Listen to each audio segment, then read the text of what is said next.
Բարի լույս բոլոր նրանց, ովքեր մեզ նոր են միացել, ավելի քան 3 տարի ընդմիջումից հետո Հայաստանը մասնակցեց Միս Աշխարհ հեղինակավոր միջազգային գեղեցկության մրցույթին, որն անցկացվեց Հնդկաստանում, Թելանգանա նահանգում։ Մեր պատվիրակ Ադրինե Աջեմյանը հրաշալի կերպով ներկայացրեց Հայաստանը եւ վստահ ենք, որ նա մրցույթում առանձնացավ իր պարզությամբ, խելացիությամբ եւ գեղեցկությամբ։ Մրցույթային օրերի տպավորությունների կադրից դուրս տեղի ունեցող հետաքրքիր իրադարձությունների մասին կզրուցենք մեր հյուրերի հետ։ Դե նախ ներկայացնենք մեր հյուրերին տաղավարում են դերասանուհի Միս Աշխարհ 2025-ի Հայաստանի պատվիրակ Ադրինե Աջեմյանը, բարի առավոտ Ադրինե։ Բարի առավոտ։ Ինչպես է սկսել գեղեցկուհին իր առավոտը։ Հրաշալի, քանի որ ձեր տաղավարում եմ։ Գեղեցկուհին եւ հրաշ։ Դա ձեր տաղավարում եմ սկսել, ուրեմն հրաշալի եմ սկսել։ Իսկ առհասարակ գեղեցկուհիները ինչ որ առավոտյան ունեն, պրոտոկոլ, սուրճ, իմբիր, քյուրքյումա, որավը կառուցվածքը մնաթար գեղեցիկ։ Ես լիմոնաջուր եմ խմում։ Լիմոնաջուր, այո, ահա, եւ գաղտնիքը։ բայց սուրճը պարտադիր։ Սուրճն էլ պարտադիր։ Եվ Միս Երևան Production-ի տնօրեն Արմինե Մուրադյանը, բարի առավոտ։ Դուք սովորական առօրյայով եք սկսում ձեր Սուրճով։ Սուրճով։ Ուրախ ենք ձեզ սիրուն կալել։ Ադրինե, մեզ խնդրում եմ պատմի ինչպես ստացվեց, որ դուք մեկնեցիք եւ դուք այս տարի Հայաստանը ներկայացրեցիք Միս Աշխարհում, որտեղ հավաքված էին աշխարհի բոլոր գեղեցկուհիները եւ դուք։ Մասնակցեցի մրցույթի կաստինգի Հայաստանում։ Գաղափար չունեի անգամ։ Իրականում նույնիսկ մտքիս ծայրով չի անցել, որ ես եմ հաղթելու։ Եվ շոկի ենթարկվեցի հաղթելուց հետո բնականաբար,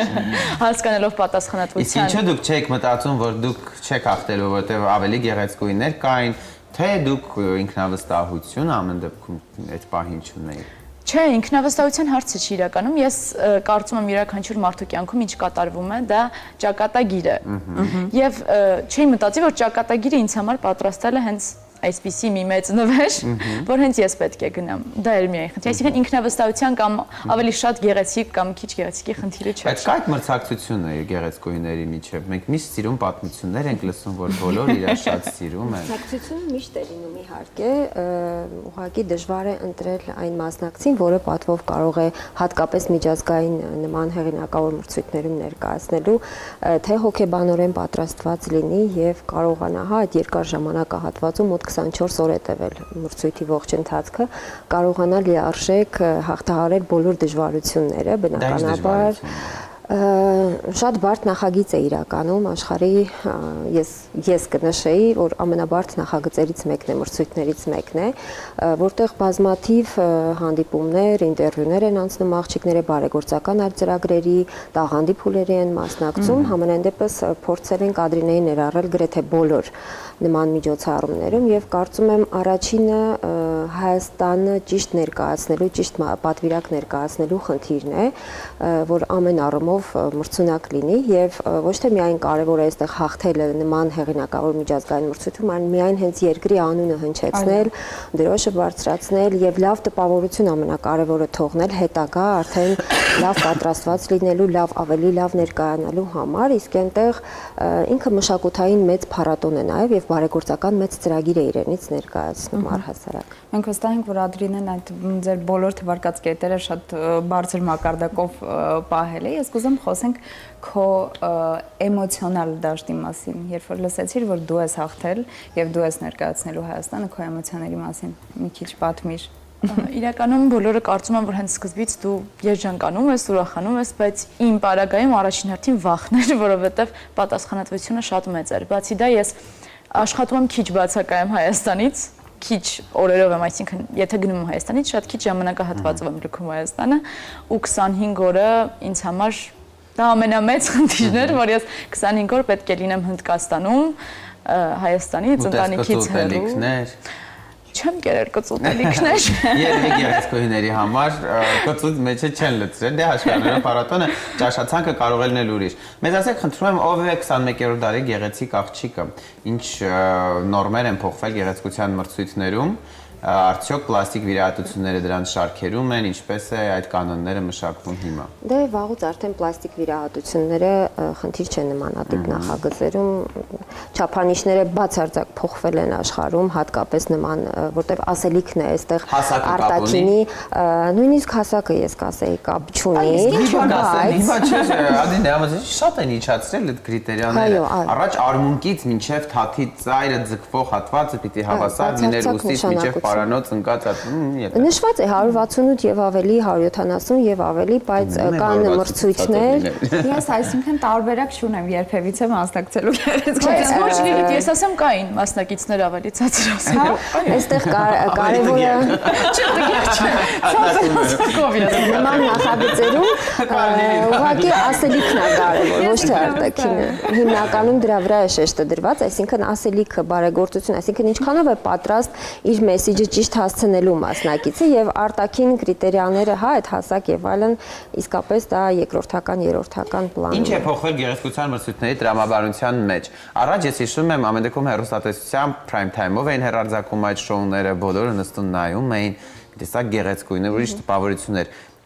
Մեր օրերում կարող ենք ասել, որ սոցիալական այս դարը մի քիչ փոխել է գեղեցկույնների կարծրատիպերը, բայց դա մեզ կարելի է կարծիքն է հետաքրքիր որպես մասնակից։ Կարծրատիպերը փոխվել են միանշանակ, ոչ միայն Հայաստանում, ամբողջ աշխարհում։ Ես իրականում կարծում եմ, որ լավ է դա։ Այսինքն կոնկրետ չափանիշների մասին չեմ կարող խոսել, ավելի ճիշտ կլինի, որ դրա մասին խոսեն մասնագետները, բայց այն, որ չկան գեղեցկության ստանդարտներ, դա շատ կարևոր է, որովհետև աղջիկը, օրինակ, որը ունի համեմատաբար օրինակ եմ բերում, հա, ավելի մեծ քիթ կամ չգիտեմ, ավելի բարակ շրթունքներ, ինքը նույնպես կարող է, այսինքն լինել այդ մրցույթում, որովհետև նա այդպես էլ է գեղեցիկ։ Չէ, կարող հաղթի նույնիսկ։ Հա, ուզում ասեմ, նա իր չափի մեջ է գեղեցիկ, իր ձևը է գեղեցիկ։ Ես կարծում եմ, որ դա շատ լավ է, որովհետև շատ, այսինքն շատ աղջիկների հենց դա ավելի շատ ինքնավստահություն է։ Մեր գեղեցկուհիներիցում կնշեք եղածներից, որոնք ձեզ համար ամենագեղեցիկն են եղել մեր պատմության ընթացքում, այդ հարցը նաև ձեզ կուղենք։ Ինձ համար Գոհար Հարությունյանը, այո։ Ձեզ համար գրեթե բոլոր մեր գեղեցկուհիները իսկապես գեղեցկուհիներ։ Դե դիվանագիտական տարիների չէ։ Բայց դե առաջինային է դուք առանձնացրեցիք բոլոր գեղեցկուհիները, այո, եւ հատկապես որ միջազգային մրցույթներում են ներկայանում, այստեղ ամբողջ աշխարհի ասելիքը գեղեցկության մրցույթների այլ է, մեսիջն է կարևոր, խաղաղության մեսիջն է շատ կարևոր, բարեգործության ծրագրերի մասնակցելը եւ նման լսարան ունենալ մեծ լսարանով աղջիկներ եւ մեծ լսարանով պետությունների ներգրավումն է շատ կարևոր նման մրցույթներում եւ սովորաբար էլ հաղթում են նման պետությունների մասնակիցներ, որոնց յետևում մի ամբողջ պետություն, ոչ Թայլանդի ներկայացուցիչներ, Մոնղոլիայի միջև մրցարան։ Արդյոք տենց գեղեցկու էր Թայլանդի ներկայացուցիչը։ Կարինե, ես թույլ տուր ասեմ, որ դե հիմա կարող եք ասել, դու ինչ ես հասկանում տեսքից, բայց դե ես էլ միջին վիճակագրական հեռուստադիտող եմ կամ ես նայում ես, ինչի համար հաղթեց այդ գեղեցկուհին։ Ափսոս մենք նկարը չունենք, թե չէ ցույց Նախ նշեմ, որ Թայլանդի պատվիրակը շատ պատրաստված բազմաթիվ միջազգային մրցույթների ներկայացուցիչ է, նաև շատ մեծ փորձ ունի, նաև իր բարեգործական անցած ճանապարհը եւ այլն։ Շատ կարևոր է նման նախագծերում 10-նյակ, 20 կամ հնգյակ անցնելու դեպքում հաշվի առնվում երկրի աջակցությունը, նաև ինչքանով է երկիրը կարևորում նման ոլորտը եւ ինչու են ասում գեղեցկության մրցույթ, որ դրա ենթատակը պիտի լինեն խելացի, ուժեղ։ Ներողություն, սա գեղեցկության մրցույթ է, թող լինեն շատ գեղեցիկ։ Իսկ գեղեցիկը միայն արտաքինի մասին չի, ցավոք, իրենց բայց սա գնահատում են։ Չէ, առաջինը գնահատում են այս նախագծում, բացի արտաքին գեղեցկությունը, շատ կարևոր է ներաշխարհը, հարուստ ներաշխարհ ունենալը։ Բայց ներաշխարհն արդյոք բեմից մասնագիտական գնահատում են հենց մասնագետները, ոչ, ձեր ներաշխարհը չի երևում, կարող եմ ասել, որ շատ պայծառ աղջիկ եք, լուսավոր աչքերով, գեղեցիկ, չգիտեմ, լույս է տալիս, ծով աչքերի պատճառով, չէ՞։ Հա, կարող եմ ասել, բայց ես ձեր ներաշխարհը դժվար 20 օրում հասկանամ ու այն էլ գնահատական տամ։ Անգամ տարիներով շփվում ես ներաշխարհի մասին, թեթև պատկերացում ես ունենում։ Կարինե, դուք ինչ ես սպասում ապագայում։ Եկեք դա քննարկենք։ Գեղեցկուհիները կամ ունենում են հետո հարուստ սիրեկան, աշխարհի մակարդակով եմ ասում, միայն Հայաստանի չեմ ասում։ Կամ տենց բախտը դասավորում են, ինչ որ բիզնեսմեն է, դե սիրուն աղջիկ են, իրենց պետք է թանկարժեք ժամացույց, գեստ, սաներված, սալոնից դուրս գա գնա սպա։ Ես կարծում եմ, որ մենք, չէ, ինձ պետք է, բայց ես ինքս եմ ինձ համար փորձում Այո, նման, ստեղծել, այո, ապագա ստեղծել, որովհետև մենք ինձ թվում է կներես, ընդհանրացի։ Ես կարծում եմ, որ այս պահին աղջիկները Հայաստանում այնպիսի առաջընթաց ունեն, որ իրենց կարողանում են հովանավորել։ Առաջընթաց ունեն բիզնեսմենների շնորհիվ։ Չէ, ոչ, ես համոզված։ Բայց նկատի ունեմ կարիերային աճը, հետո դերասանություն, հա, մի քիչ դերասան։ Հոլիվուդ դեպի։ Անկամ սովորում եք, չէ՞, Այո, ես թատերական ինստիտուտում եմ սովորում։ Այո, Միանշանակ իմ առաջին մասնագիտությունը դա է, ես շատ սիրում եւ գնահատում եմ իմ մասնագիտությունը, չեմ փոխի իմ մասնագիտությունը երբեք։ երբեք միաց։ Ձեր ամենամեծ գեղեցկությունը ձեր ժպտերեսությունն է, ձեր ներկայացուցչականությունը, որը շատ կարևոր է, ձեր գործերին հաջողություն, մեր գեղեցկուհիներին պատվով միշտ անեք, բերեք եւ ապահով ձեռքերում գլխավորը։ Չփախցնեն մեր գեղեցկուհիներին։ Կարինե, ձեզ լավ օր ենք ցանկանում։ Շնորհակալ եմ։